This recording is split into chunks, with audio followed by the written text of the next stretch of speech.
And at the outset, I thank the IDEC for inviting me to deliver this very important session in the morning. My disclosures. Now, we have to think out of the box when we are actually managing type 2 diabetes patients or type 1 diabetes patients. So, what I will be dealing in next 15 minutes or so regarding the clinical significance of postprandial hyperglycemia, and not only the postprandial hyperglycemia, it is the post breakfast spikes which are very, very important. So, let us see some clinical evidences for that. We all know about this phenomena, Monier's experiment, and what Monier's experiment gave us, that most of the patients with type 2 diabetes patients, they spend more than 12 hours in the postprandial state. If you see here, the breakfast, lunch and dinner, and most of the time the patients are on the postprandial state. And this is a physiological phenomena. And what is physiological phenomena? Whenever we take breakfast, lunch or dinner, we always have the post meal spikes, and this is quite common and this is physiological. But what happens in the diabetes? And what happens in the diabetes? Just see here, it is enhanced as response to the meals, and that is greater and longer duration. It is a greater and longer duration of meal response to the sugar. And what happens? Ultimately, it is the postprandial hyperglycemia shoots too much, and it is the actually increment which is responsible for most of the cardiovascular and other complications of diabetes, and it is the postprandial peak or preprandial glycemia that is very, very important. So, if you see here, most of the patients are in the postprandial state, and not only it is the enhanced response. We all know whether it is a Western diet or whether it is an Indian breakfast we have taken in the morning, all things, and especially I am talking of the Indian diet. And if you see, there is a high carbohydrate diet, and how it is important that these high carbohydrate diets actually raise the plasma glucose, raise the insulin levels, raise the triglyceride levels and non-esterified fatty acids, leading to insulin resistance. So, it is the high carbohydrate content in the breakfast which makes a lot of difference, and especially in Indian breakfast you have seen this thing. So, how this is response? If you see here, the comparison of percent energy, it is around 70 to 75%, whether it's a rural or urban Indian conditions are concerned, they are mostly in the postprandial state, and most of this carbohydrate content is very high as compared to, if you see the Western, it is around 40% of the total is carbohydrate content. And if you compare the other countries, if you see here the high postprandial, if you see here, India is in the top list as far as the high carbohydrate content is concerned. So, if you see the HbA1c contribution, most of the time if you go from left to right, in the when your hemoglobin is around the 7 to 8.4, most of your HbA1c is contributed by the postprandial, and as you go, when the high HbA1c is there, the contribution of fasting hyperglycemia or fasting glucose is more. What does this mean? That means that if patient goes to the closer to the HbA1c goal, and when we are trying to control the HbA1c more, then the postprandial glucose is more important. When the patient's HbA1c is high, it is not that important, but when we are coming to the goal, then postprandial glucose is very important. And as you have known that this is Indian study which is published and known as Care 2011, and what it suggests that most of the average HbA1c in our country is around 2% higher than any of the country in the world. So, what this signifies? This signifies that this postprandial hyperglycemia, if you see here, the postprandial hyperglycemia actually antecedates the fasting hyperglycemia. So, postprandial hyperglycemia is exactly if fasting hyperglycemia high, your postprandial glycemia will be much more. And if you see here, as you have seen, that it is the postprandial hyperglycemia which distinguishes patients with HbA1c when you have a lower HbA1c goal or treat to target. And this is in the meta-analysis. What this meta-analysis shows that morbidity and mortality related to post-challenge and post-prandial hyperglycemia. And if you see most of the studies, whether it's a DCODE study or Chicago Heart study or diabetes intervention study, they clearly showed that they all cause cardiovascular deaths and increase cardiovascular rates related to postprandial hyperglycemia. And very clearly DCODE study has shown us.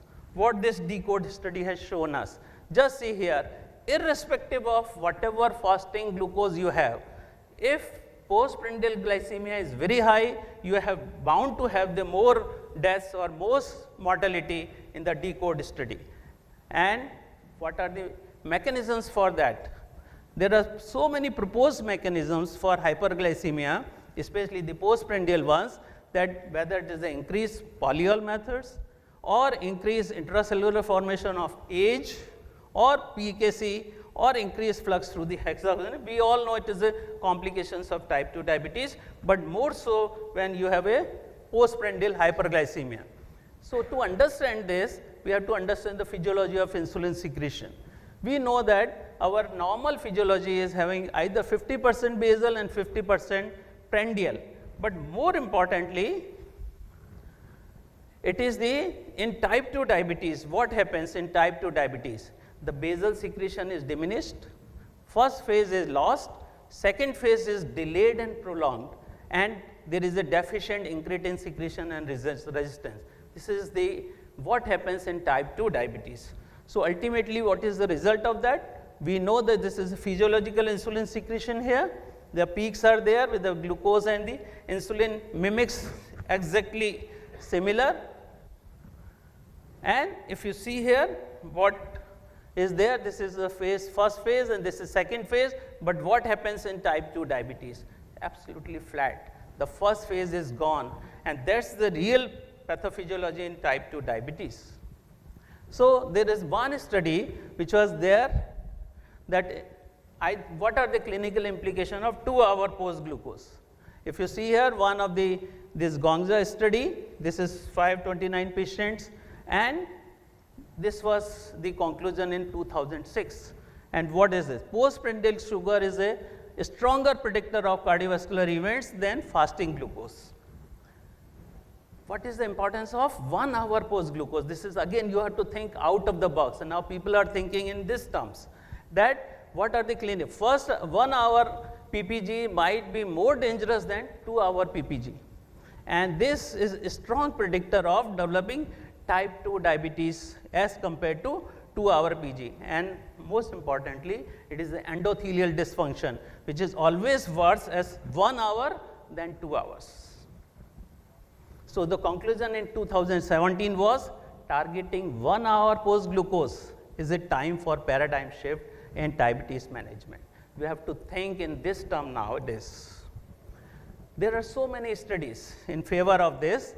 This is one of the study which is published in Diabetic Medicine, and that shows that 1 hour post load plasma glucose levels during OGT predicts mortality.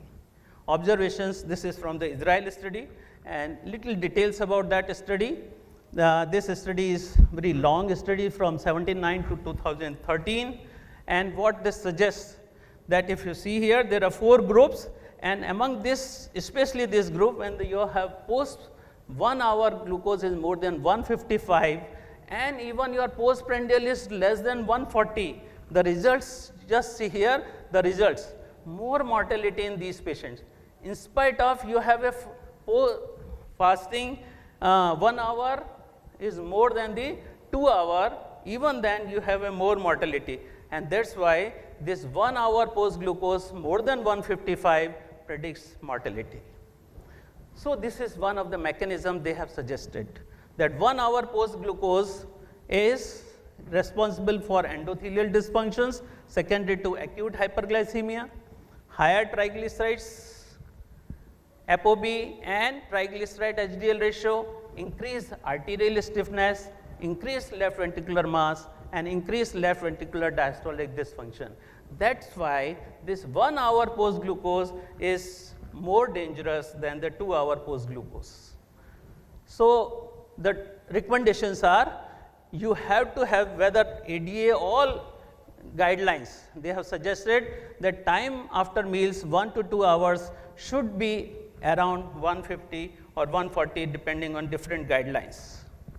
But for optimum glycemic control, we all know that practically we need to control both fasting as well as post glucose. So, for the Asians especially, we need both similar contribution of postprandial as well as the fasting. So, both fasting and post glucose are important, but at the end what we have seen the meta analysis, the postprandial has a stronger correlation with HbA1c as compared to fasting glucose. So, now the $1 million question, can we skip the breakfast? Can we? This is one study, and see, this study very clearly showed fasting until noon triggers increased postprandial hyperglycemia and impaired insulin response after lunch and dinner in individuals with type 2 diabetes. So, these patients, if they skip breakfast, they have the more response to postprandial hyperglycemia and the insulin response is blunted. So, omission of breakfast is very dangerous in type 2 diabetes patients with a significantly higher glycemic response after subsequent lunch. So, please do not skip the breakfast, especially the type 2 diabetes patient should not skip the breakfast. And this is again one study. What this study suggests, only 1 day of skipping breakfast in type 2 diabetes led to such a deleterious effect on clock and clock control gene expression. This is something very molecular studies they have taken place, and this clinical trial have shown that it is the clock gene hypothesis. That's why you have more complications with 1 hour post glucose as compared to 2 hour post glucose. So, what to change? This is very important. So, you have to change your breakfast composition. The meal composition on second meal, metabolic response, and what you have to do is low glycemic load meal. So, you should not have that very high glycemic load meal, especially in the morning, and you can actually do with the psyllium husk with so many fibers in the breakfast that significantly improves your breakfast postprandial glycemic, insulinemic and free fatty acid responses. So, one of the method is to change your breakfast composition. Another is the breakfast, a simple dietary measures manipulating the enriching the breakfast with energy as protein and fat. So, your breakfast should be more of the protein and fat rather than more of the carbohydrates. That also can reduce the postprandial or post breakfast spikes. So, but at the end we need to have the intensive management of postprandial hyperglycemia, and that is why the recent ADA 2019 recommendations, what they suggest that after your initiation of the insulin, but the more important initiation is this, that you have to have the rapid acting insulin to be given at the morning time if you are not able to control the post breakfast spikes. So, the even ADA has given, and I will go with the little details about that thing, that you have to prefer the rapid acting insulin analogs over the regular human insulins. So, what it does, more rapid acting, short lasting than regular insulin, less postprandial hypoglycemia, and can be taken around 15 to 20 minutes after the even start of the meals. So, these insulins are there. So, there are different types of rapid acting insulins, but one of the important insulin is the SPART here, and the better postprandial glucose control with regular insulin, regular human insulin, clearly see that whether the fixed effect or random effects or any of the type 1 or type 2 diabetes, it favors the insulin SPARTs or rapid acting. Whether HbA1c is concerned, we need more of that. Whether it is the significant lower rate of nocturnal hypoglycemia, then also rapid acting insulin analogs are preferred. So, ultimately it improves the PK profile or mealtime flexibility, it improves the safety and efficacy and lower incidence of severe episodes or especially the hypoglycemic episodes, and we can do the stepwise inflammation. So, I will go not only there are certain faster SPARs, and we know the physiology that ultra fast acting insulins are also very, very important. So, not only the rapid acting insulin, but also the faster acting insulins are very, very important as far as the post breakfast spikes are concerned. So, there are different studies, on-site study which clearly showed here. So, there are you can intensify with the newer co-formulations. So, we have different strategies to improve the post breakfast or postprandial hyperglycemia. This is a reality in Indians. 70% Indians have more carbohydrates.